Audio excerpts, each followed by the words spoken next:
சிறகடிக்க ஆசை எபிசோடு இன்னைக்கு நைட்டு என்ன நடக்கும் அப்படிங்கிறது இப்பயே பார்த்துடலாமா? மனோஜ் ஹாஸ்பிட்டல்ல இருந்து டிஸ்சார்ஜ் ஆகி வீட்டுக்கு வந்துடுறான். விஜய கேட்குறான், மீனா எங்கேங்க போயிட்டா, ஆலாத்தி எடுக்கணும்னு கூட தெரியாதா அப்படின்னு. உடனே அண்ணாமலை சொல்கிறாரு, அதெல்லாம் அவளுக்கு தெரியும், ஆலாத்தி எல்லாம் ரெடி பண்ணி வச்சுட்டா, நீ வந்து நின்னா மட்டும் போதும் அப்படிங்கிறான்.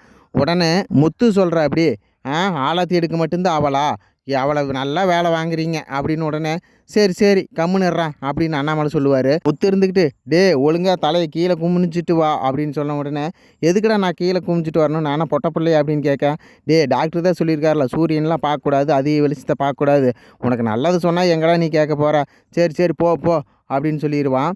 உடனே ஆலாத்தி தட்டை வந்து விஜயா வாங்கிட்டு, நீ ஆலாத்தி எடுக்காதப்போ, என் பையனுக்கு நான் தான் எடுப்பேன் அப்படின்னு இவன் எடுப்பான். எடுத்துட்டு தட்டை மீனாட்ட கொடுத்து, மீனா நீ போய் சிந்திட்டு வந்துடு அப்படின்னு. உடனே முத்துக்கு கோவம் வந்துடும். ஆலாத்தி ரெடி பண்ணுறது நான், எடுக்கிறது நீ, தூக்கி வீசுறது மட்டும் நானா?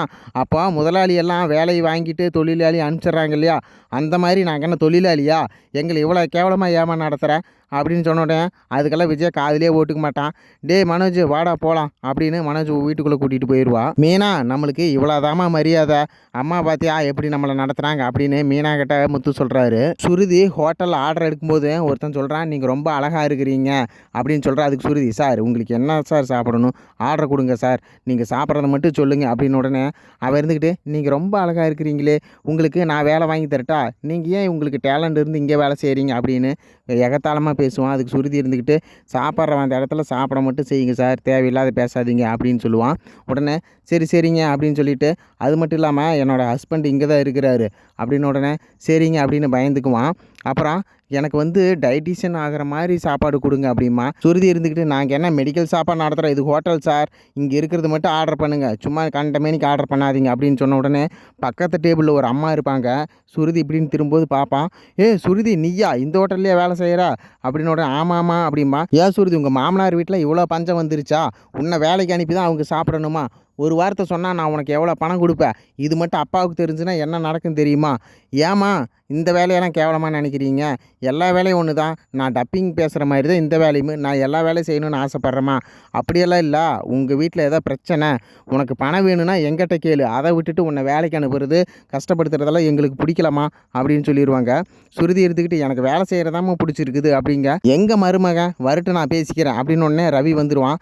ரவியை பார்த்துட்டு, தம்பி உங்கள் வீட்டிலையெல்லாம் மருமகளை வேலைக்கு அனுப்பிச்சு தான் நீங்கள் சம்பளம் வாங்கி தான் சாப்பிடுவீங்களா, அப்படி என்ன கஷ்டம் வந்துருச்சு, என் பிள்ளை இவ்வளோ கொடுமை பண்ணுறீங்களே அப்படின்னோடனே ரவி இருந்துட்டு சுருதியை பார்த்துட்டு, நான் தான் சொன்னேன்ல உன்னை வேலைக்கெல்லாம் வர வேண்டான்னு சொன்னேன், வீட்டிலே இருந்து சொன்னால் எங்கத்தான் கேட்குறா அப்படின்னோடனே சுருதி அம்மா இருந்துட்டு, இதெல்லாம் நல்லா இல்லை, இனிமேல் ஒழுங்காக வீட்டில் இரு, இந்த மாதிரி வேலை செஞ்சுட்டு இருந்தீங்கன்னா எங்களுக்கு பிடிக்காது, நான் சொல்ல சொல்ல இவனை கட்டிட்டு வந்துட்டி அப்படின்னு சொல்லிட்டு அவள் கிளம்பிடுவான். உடனே ரவி டென்ஷன் ஆகி சுருதியை கத்துவா, நான் தான் சொல்கிறேன், சொல்ல சொல்லாமல் என் பேச்சை கேட்காம நீ வேலைக்கு போகிற, அங்கே போகிறேன்ட்டு எனக்கு ஹெல்ப் பண்ணுறேன்ட்டு ஏண்டி உங்கள் அம்மாட்ட திட்டு வாங்கிக்கிற, அது மட்டும் இல்லாமல் எங்கள் குடும்பத்தையும் கேவலமாக திட்டுறாங்க, இதெல்லாம் எங்களுக்கு வேணுமா அப்படின்னு. உடனே சுருதி சரி விடுங்க பார்த்துக்கலாம் அப்படின்றாங்க. முத்து வந்துட்டு ஒரு ஸ்லிப்பை கொண்டாந்து அவங்க அப்பாட்ட கொடுக்குறான். அப்பா இந்தாப்பா இதெல்லாம் மெடிக்கல் ஸ்லிப்புப்பா, இந்த மாத்திரையெல்லாம் வாங்கி சாப்பிட சொல்லு, அது மட்டும் இல்லாமல் பில்லு வச்சுருக்கிறேன், இந்த பணத்தை கொடுக்க சொல்லு அப்படின்றான். உடனே மனோஜ் இருந்துட்டு, பணமா எதுக்கடா கொடுக்கணும், டே நீ ஹாஸ்பிட்டலில் இருந்த பார்த்தியா, அதுக்கு செலவு பண்ண பணம் தான் 1,00,000 ரூபா. 1,00,000 ரூபாயா, ஆமாண்டா, சரி எதுக்கு இந்த ஹாஸ்பிட்டல் செலவெல்லாம் என்கிட்ட கேட்குற, ஒரு மெடிக்கல் எமர்ஜென்சி, இந்த பணம் கூடமா திருப்பி கேட்பாங்க. அண்ணாமலை இருந்துக்கிட்டு, மனோஜ் அவனே கஷ்டப்பட்டு அவன் ஃப்ரெண்டுக்கிட்ட எல்லாம் கடன் வாங்கி கொடுத்துருக்குறான், அவன் பணம்னா கூட கேட்க மாட்டான், ஆனால் அவன் கடன் வாங்கின பணம், நீயா இருந்தாலும் கடன் வாங்கினா திருப்பி கொடுக்கணுமில்ல, அந்த மாதிரி ஒழுங்காக திருப்பி கொடுத்துட்றான் அப்படிங்க. அம்மா பாத்தியாம்மா கஷ்டத்தில் நம்ம இருந்துமே இவன் பணம் கேட்குறான் அப்படிமா. அதுக்கு விஜயா இருந்துக்கிட்டு, அவனுக்கெல்லாம் பண திமிரு வந்துருச்சுடா, அவனை எங்கள் வீட்டில் வச்சது தான் தப்பு, வீட்டை விட்டு துரத்திடணும். மீனா சொல்கிறத கேட்டு தாண்டா இந்த முத்து ஆடிட்டு திரியிறான்.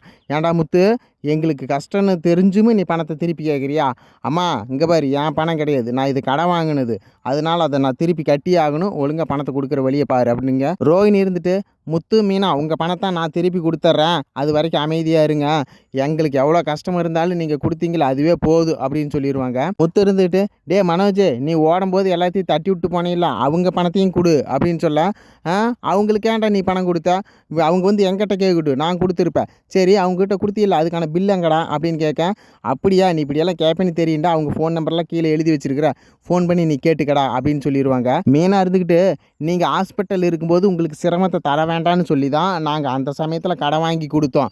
ஆனால் உங்களையே வந்து கட்டுங்க அப்படின்னு சொல்லியிருந்தா நீங்கள் எவ்வளோ கஷ்டப்பட்டு இருந்திருப்பீங்க. ஆல்ரெடி உங்களுக்கே கண்ணு போயிடுச்சுன்னு ரொம்ப ஃபீல் பண்ணீங்க. இது வேறு பிரச்சனையா அப்படின்னு சொல்லிட்டு தான் நாங்கள் கஷ்டப்பட்டு நாங்களே கட்டினோம். சரி நீங்கள் திருப்பி கொடுக்குற வழியை பாருங்கள் அப்படின்னு உடனே விஜயா இருந்துட்டு அதெல்லாம் கொடுத்துருவாங்க, உங்கள் வேலையை மட்டும் பாருங்கள் அப்படின்னு சொல்லி நாடகம் இன்றைக்கோ இதோட முடியுதுங்க.